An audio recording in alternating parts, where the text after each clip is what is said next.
Salut tout le monde, ça y est, c'est le début d'une nouvelle année et c'est le moment où tu fais un petit peu le bilan de tous les mois qui se sont passés et aussi forcément le moment où tu vas rencontrer des gens que tu n'as pas vus depuis un bout de temps avec les fêtes de fin d'année. Et donc forcément le moment où on va te poser certaines questions qui vont être inévitables. Eh cousin, ça va, ça fait longtemps, alors quoi de neuf? Alors tu te souviens de la société que j'avais montée à mes 20 ans? Ouais.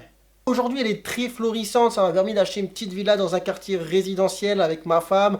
C'est beaucoup plus pratique quand même pour les enfants. Voilà, sinon à part ça, rien de spécial. Et toi, quoi de neuf? Moi, je respire, c'est déjà bien. Et puis hier, je suis parti chez le coiffeur, m'a fait une petite coupe. Sympa quoi, 10 € en plus, pas cher. Et oui, aujourd'hui j'ai envie de parler des longues études. Pour ma part, je suis en médecine et c'est plus des longues études, c'est carrément une ère de l'histoire ce truc.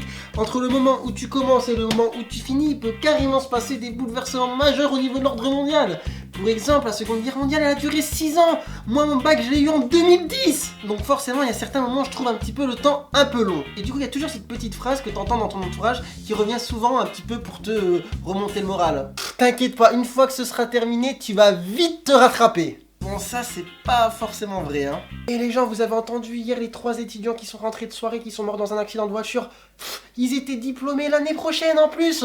Y a plus qu'à espérer maintenant que je ferai partie de ceux qui pourront en profiter. Alors toi, t'as des amis qui ont déjà une situation stable depuis un moment et qui du coup sont en couple depuis très longtemps. Alors que toi, ta relation la plus longue, c'était en 2012 avec un personnage des Sims. Forcément, quand une fille te demande si t'as de l'expérience, c'est toujours un petit peu bizarre.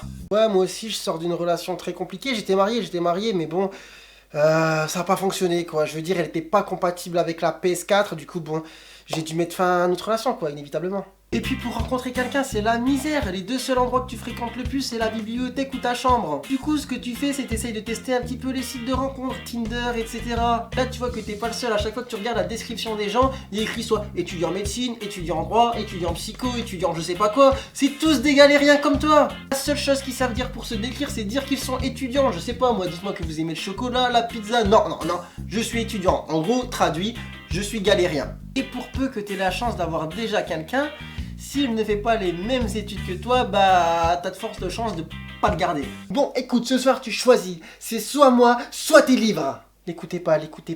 Je vous abandonnerai pas.